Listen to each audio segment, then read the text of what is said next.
Hoje, terça-feira, é dia de falar com o Fausto Augusto Júnior, diretor técnico do Diese. Boa noite, Fausto. Boa noite, João. Boa noite a todos. Boa noite, Fausto. O presidente Lula disse que, apesar de ser um aumento pequeno, de qualquer forma é um avanço, porque nos últimos anos praticamente não houve aumento real acima da inflação. É uma sinalização clara do compromisso social do Lula? Bem, acho que é primeiro o cumprimento de uma promessa de campanha, né? O salário mínimo volta a ter aumento real de salário. Isso é bastante significativo.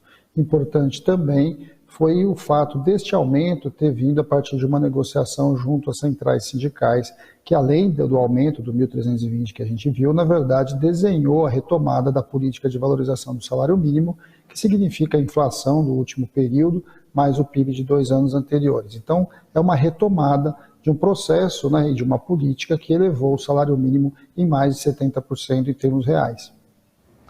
Ô Fausto, pelos cálculos do Diese, o salário mínimo para uma família devia ser de mais ou menos R$ 6.570. Hoje a gente chegou a 1.320. Ainda está muito longe do ideal, né? Sim, sem dúvida, né? O salário mínimo é uma referência, ele é um preço importante da economia e uma ferramenta fundamental aí de distribuição de renda. A gente calcula esse valor tendo como base a origem, né, o decreto-lei que definiu o salário mínimo lá em 43 e que de alguma forma é um indicativo para onde a gente deve seguir. É óbvio que a gente sabe que o salário mínimo não vai chegar a esse patamar num curto prazo de tempo, mas é importante que a gente avance cada vez mais nesse sentido. Se nós queremos nos transformarmos num país desenvolvido, nós precisamos construir aí também as bases de uma sociedade que tenha uma renda que seja capaz de garantir minimamente a sobrevivência, a vida decente da população.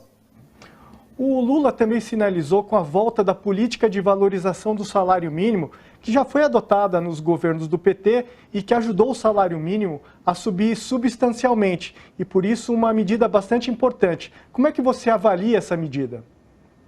Não, ela é fundamental, João. De alguma forma, mais até importante que o debate do 1.320 é o debate de uma política que de longo prazo vai elevando ano a ano o salário mínimo vinculado ao crescimento econômico. Acho que nós temos um debate ainda a ser feito, que foi a não aplicação dessa política na época do governo Bolsonaro, mas de alguma forma já tem o compromisso, se transformou num projeto de lei, está sendo encaminhado para o Congresso, e esse projeto de lei deve definir aí minimamente esse crescimento do salário mínimo vinculado ao crescimento do PIB.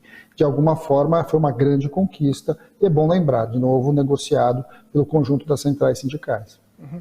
Fausto, se não fosse essa política, o salário hoje estaria muito menor, né? Por volta de R$600 aí, Jô. É muito aquém da demanda e é algo que a gente tem que avançar para frente. Então, o importante agora não é só a gente garantir os próximos 4 anos, é importante lembrar que o debate que tem sido feito é que nós precisamos de uma política permanente, uma política que valorize o salário mínimo acima da inflação, pelo menos pelos próximos 30 anos, para que de alguma forma a gente vá chegando mais próximo aí ao salário mínimo necessário do Diese. Fausto, o presidente Lula também reajustou a tabela do imposto de renda e agora pessoas que ganham até R$ 2.640, 2 salários mínimos, estão isentas, né? Qual que é a importância desse reajuste para o trabalhador e para a economia brasileira? Bem, primeiro, Jô, que a gente tem aí, de certo modo, uma correção de algo que já deveria ter sido feito. Vamos lembrar que desde 2016 a tabela do imposto de renda não é reajustada. É o começo de uma readequação e de uma dívida que o Estado brasileiro tem, em especial com a população, com os assalariados, que já não deviam estar pagando imposto de renda. O compromisso do presidente Lula é levar isso até os R$5.000, e que, de certo modo, é um bom caminho. Nós começamos ali com os 2 salários mínimos, 2.640, mas isso vai ser um movimento que vai avançar. Isso passa também pela discussão que vai acontecer dentro do Congresso Nacional de melhoria aí da tabela de imposto de renda. A gente, como foi colocado muitas vezes pelo presidente Lula, a gente precisa incluir o pobre no orçamento e o rico no imposto de renda. O que está se fazendo agora é, de certo modo, corrigindo uma grande injustiça. Muita gente que já não devia pagar imposto de renda agora começa a não pagar, mas para a gente ter equilíbrio fiscal, a gente precisa resolver a outra ponta. Os mais ricos precisam pagar mais impostos e precisam esse imposto de preferência vindo sobre o imposto de renda e sobre o imposto sobre lucros e dividendos. Fausto, a gente agradece a sua participação e te espera na próxima terça-feira. Até a próxima, Jô. Grande abraço a todos. Até mais.